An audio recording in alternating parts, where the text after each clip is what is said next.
Estamos de volta para mais uma aula, e galera. Hoje é a nossa revisão geral da unidade 2, isso mesmo. Então, ó, peço que todos aí já peguem um material que nós trabalhamos anteriormente, seguindo lâmina por lâmina, tá bom? Que assim que nós finalizarmos essa revisão geral da unidade 2, vamos fazer uma avaliação. E vou aproveitar e agradecer aí os professores que sempre estão, ó, fazendo esse link conosco. Mas, prof, tem muito assunto, não tem? Tem, então, minha diretora, joga na tela aí, por favor. Olha aí, ó, aula 30.1. Professor, oi, o que nós vamos ver na aula 30.1? Revisão geral da unidade 2. Professor, oi, e nessa aula, quais são os assuntos que iremos abordar? Vamos abordar lá, ó. Lá na aula 16, já estávamos falando sobre componentes orgânicos, parte 2 da célula. Lá na aula 17, falamos componentes orgânicos da célula, parte 3, eita lasqueira. E na aula 21, falamos envoltórios celulares. Depois comentamos, fizemos exercícios sobre o que, professor? Aula 23, citoplasma das células, procariontes e eucariontes. E lá na aula 24, abordamos as estruturas citoplasmáticas. E para finalizar a nossa revisão geral, vamos abordar lá, ó, lembrar, na verdade, a aula 26. Só que é somente a parte 1. Então, meus queridos, para mim, minha diretora, meus queridos, nessa nossa revisão geral, para a nossa avaliação, revisão geral da unidade 2 para a nossa avaliação, são esses assuntos, os prováveis assuntos que você pode encontrar aí na sua avaliação, tá bom? Vamos passo a passo? Primeiro, começamos aqui, ó, com a aula 16, componentes orgânicos celulares. E sobre esses componentes orgânicos celulares, falamos sobre lipídios e vitaminas. Director Ope. Olha só, falamos em relação aos componentes celulares das células, sobre lipídios, e nos lipídios comentamos que são estruturas de reserva energética que atuam na impermeabilização das superfícies que sofrem com desidratação e isolamento térmico, fazem parte da composição da membrana plasmática, são precursores de hormônios sexuais. E quando a gente fala sexual, pessoal, é assim, é que o processo metabólico do hormonal feminino é uma situação, é complexo em relação ao processo dos precursores, são precursores dos hormônios masculinos. E nós temos tipos de lipídios, ceras, fosfolipídios, esteroides, prostaglandinas e terpenos. Professor, o que nós devemos entender bem em relação aos componentes orgânicos no que se trata de lipídios? Os lipídios, pessoal, exemplo, lipídios, eles têm que realizar o processo de reposição da estrutura celular de todos os nossos órgãos, porque eles têm que manter a integridade intracelular, fazendo com que todos os ambientes extracelulares mantenham seus componentes osmóticos. Quer dizer, dentro de uma célula hepática, dentro de uma célula cardíaca, dentro de um tecido do pâncreas, existe um ambiente específico que tem uma determinada solução, com uma concentração, um pH específico, para que as enzimas funcionem de forma correta. Que enzimas? Enzimas que estão no metabolismo. Por isso que a reposição e a ingesta de determinados lipídios contribuem e favorecem com a dinâmica fisiológica hepática, fisiológica alveolar, fisiológica pancreática. Então, isso é importante, o consumo. E quando a gente está falando disso, nós estamos falando também o consumo de quê, professor? Vitaminas. Por quê? Porque as vitaminas, como regulador das enzimas dentro do processo metabólico. Como assim, professor? Enzimas são proteínas que fazem o processo de acelerar, catalisar um processo de formação de hormônio. A mulher tem a fonte, que são oleaginosos. Ela consome essa fonte para que ocorra o processo metabólico hormonal dela. Só que as vitaminas, elas potencializam, elas dão um melhor desempenho nas reações dessas enzimas no metabolismo. Foram esses principais pontos que nós analisamos quando tratamos de componentes orgânicos, parte 2. Lipídios e vitaminas. E nos componentes da aula 17, parte 1, nós frisamos só o quê, pessoal? The protein. E nas proteínas, tem que ficar claro uma coisa. As proteínas, pessoal, tem 2 tipos de proteínas. 2 tipos. Proteínas estruturais e proteínas enzimáticas. Professor, um exemplo de proteína estrutural. São proteínas que fazem parte da membrana, logo da célula, logo do tecido, logo do órgão. Por exemplo, quando você quer fazer excreção de alguma coisa, nós temos glândulas secresoras, glândulas salivares, que sai a saliva da nossa boca. Só que essas glândulas salivares têm o quê? Uma membrana, tem uma proteína que permite sair, sair a saliva. Na saliva, nós temos essa proteína estrutural que permite a saída da saliva, aquela coisa liguenta, significa o quê? Então, estrutural, proteínas de membrana. Músculo é estrutural. E, professor, enzimática. Na nossa saliva, tem enzimas, tem a ptiamina, a tripsina, que fazem reações de digestão bucal, que é uma pré-digestão. E com isso, meus queridos, essas enzimas são proteínas. Então, enzimas que são proteínas...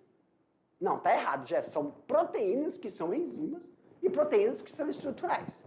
Professor, essas proteínas têm estrutura primária, secundária, terciária, quaternária. Isso vai depender do órgão ao qual ela tem atividade biológica. E professor, elas atuam como enzima, contração muscular, hormônio, anticorpos, coagulação, transporte de oxigênio e outras funções fisiológicas dependendo do órgão específico. E esses 20 aminoácidos, o que é isso, professor? É que nós temos 20 aminoácidos deles, tem os essenciais e os não essenciais. Por que são os essenciais e os não essenciais? Alguns nós produzimos e outros nós adquirimos através da ingesta de uma determinada fonte de alimento. Professor, e como nós fazemos isso? Nós estamos atrás de quem? De uma unidade monomérica que é fonte para a formação da proteína. Que unidade é essa? Aminoácido, formado por uma amina, formado por um radical livre, formado por um carbono tetraédrico, tetramérico, hidrogênio e um ácido carboxílico. Então, aminoácido. Vimos isso tudo e muito mais. E agora, vamos lá para a aula 21, componentes orgânicos da célula. Como nós falamos, estrutura dos envoltórios celulares. Então, nós percebemos que os envoltórios celulares são de 2 tipos. Qual? Existem envoltórios celulares para vegetal e envoltórios celulares para célula de origem animal. Professor, esses envoltórios celulares vegetais são chamados de parede celular. Tanto os vegetais quanto os animais apresentam a membrana celular, que é formada por bicamada lipídica. Ela tem a capacidade de ser semipermeável, ela seleciona determinados produtos que têm passagem livre pela célula. E os que não têm passagem livre, professor, realizam isso com gasto de energia. E também Essas estruturas celulares que estão na membrana plasmática servem como comunicação extracelular. E quais são essas estruturas, professor, que fazem parte do processo de especialização da membrana plasmática? Glicocálise, microvelocidade, junções celulares, interdigitações e desmossomos. Então, isso é chamado de especializações da membrana plasmática. Uau! E agora? Vamos rever, então, lá na aula 23.1. Citoplasma das células procariontes e eucariontes, sim. O que nós vimos disso, professor? Vimos organização geral do citoplasma que tem dentro dele uma região chamada citosol. O citosol se divide em citoplasma e hialoplasma, aonde no hialoplasma tem organelas citoplasmáticas que são responsáveis pelo metabolismo intracelular. Quem são eles, professor? Quais são? Quem são não existe. Existe, diretora, quem são? Não existe quem é. Quais são? Ribossomo, peroxossomos, lisossomos, vacúolos e retículo endoplasmático rugoso ou retículo endoplasmático liso. Então, no citoplasma, tem um fluido homogêneo viscoso, que é constituído de água, proteínas, sais minerais e açúcares que realizam o processo metabólico. Eles que constituem essa estrutura, pessoal, citoplasmática. Os ribossomos, os peroxossomos, o vacúolo, claro que tem cada um deles uma utilidade, uma funcionalidade. Por exemplo, retículo endoplasmático. Os retículos endoplasmáticos são projeções da carioteca. E nesses retículos nós podemos ter adesão ou não de ribossomos. Se ele não tiver adesão de ribossomos, produz lipídios, desintoxicação, armazenamento de substâncias e produção de proteínas. Os lisossomos, digestão intracelular. Essas estruturas citoplasmáticas. E aí depois nós tivemos a continuidade disso, que são complexo golgiense, centríolos, cloroplastos e mitocôndria. Professor, qual o processo do complexo golgiense? Pessoal, todos os livros retratam o complexo golgiense como o complexo de Golgi, empacotamento de substâncias. Como é que você tem que interpretar isso? Esse empacotamento significa que uma proteína recém-sintetizada precisa obter atividade biológica. Então, ela entra pela porção cis e sai pela porção trans do complexo golgiense.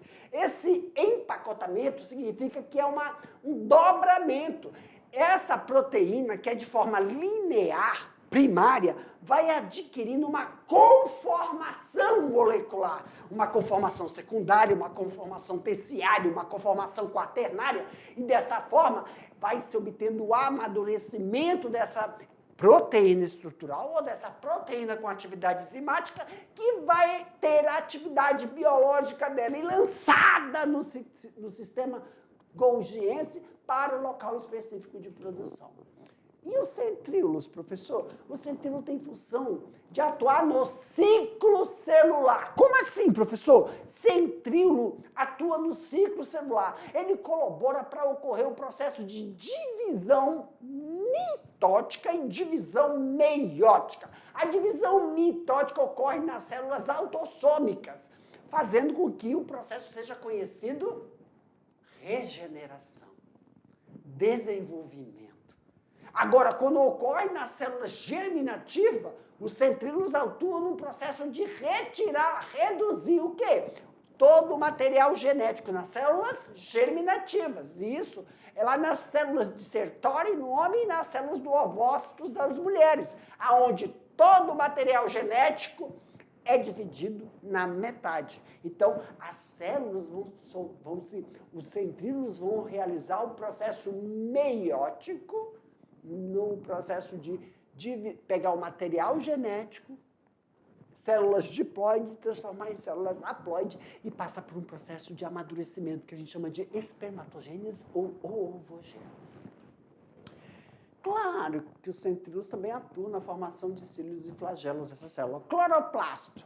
Tudo isso que eu estava falando agora também ocorre em células animais, mas o cloroplasto é célula vegetal, produção de metabolismo. Fotossintético significa o quê? Que todas as substâncias, sais minerais, inorgânicos, passam por um processo de transformação para uma matéria-prima orgânica, que a célula vegetal vai utilizar para produzir seus hormônios. Esses hormônios e substâncias vão ser utilizadas para o processo de floração vegetativa, são folhas, floração, reprodução, que é a parte das flores, e aí vão soltar hormônios para liberar aqueles odores que vão atrair os insetos polinizadores para ocorrer a troca de informação genética, polinização, frutificação, amadurecimento e renovação foliar. Agora a mitocôndria. A mitocôndria faz produção de energia, célula animal. Então, produção de ATP. E ó, núcleo para finalizar. O que a gente viu no núcleo? Os componentes nucleares. Os componentes nucleares é o que, professor Jefferson? Material genético. Toda célula eucariótica tem o quê? Uma membrana chamada carioteca, que forma um núcleo. Essa membrana tem... Essa carioteca tem duas membranas, membrana interna e membrana externa. O núcleo, pessoal, ele é poroso. Olha aí, ó. E aí dele ocorrem projeções dessa membrana, formando o retículo plasmático, o quê? Granuloso. E essa membrana nuclear, ela separa o meio citoplasmático, que é o citosol, do meio nucleoplasmático. E esse núcleo, lá no centro, tem um nucleolo, aonde ocorre o processo de produção de unidades formadoras do material genético. Em alguns seres é o RNA e outros seres DNA, tá bom? E pessoal, essas estruturas são chamadas de cromossomos. Cada espécie tem uma quantidade de cromossomos, tá bom? Nossa, 46. Então, nós temos tipos, morfologias de cromossomos. Nós temos o metacêntrico, o submetacêntrico, temos o acocêntrico e o telocêntrico. Professor, essas estruturas, meta, sub, acocêntrico, telocêntrico, é de acordo com o quê? Tá vendo o centrômero? O centrômero, que é essa bolinha, se a parte superior, ó, parte superior, pedagogicamente falando, e a parte inferior, tem o quê? Simetria, metade. Por isso que a simetria, tudo que eu vejo em cima, eu vejo embaixo. Então ele é metacêntrico. E aí a gente tem o sub, que tem uma quantidade de cromátides, que é os bracinhos maior que a outra. Qual a importância disso, professor? É porque por que a gente tem que saber a morfologia do cromossomo? Porque se tem algo errado em uma pessoa, a gente consegue ver se essa coisa que está errada ou é cromossomal, ou é no gene, ou é na sequência gênica, ou é no genoma, quando é a quantidade a mais ou a menos de cromossomos que aquela determinada espécie apresenta. Isso é muito importante para um diagnóstico definitivo de uma determinada sintomatologia proveniente da herdabilidade. Foi isso que a gente viu durante as nossas aulas. Olha, para mim, minha diretora! E agora? Não, aqui atrás também. Aqui, ó. Isso, obrigado. Meus queridos, esses foram os assuntos que nós selecionamos para relembrarmos, tá bom? Todos os assuntos, mas os que estarão pautados para a sua avaliação básica. Desejo a todos vocês uma excelente avaliação e até a próxima. Tchau.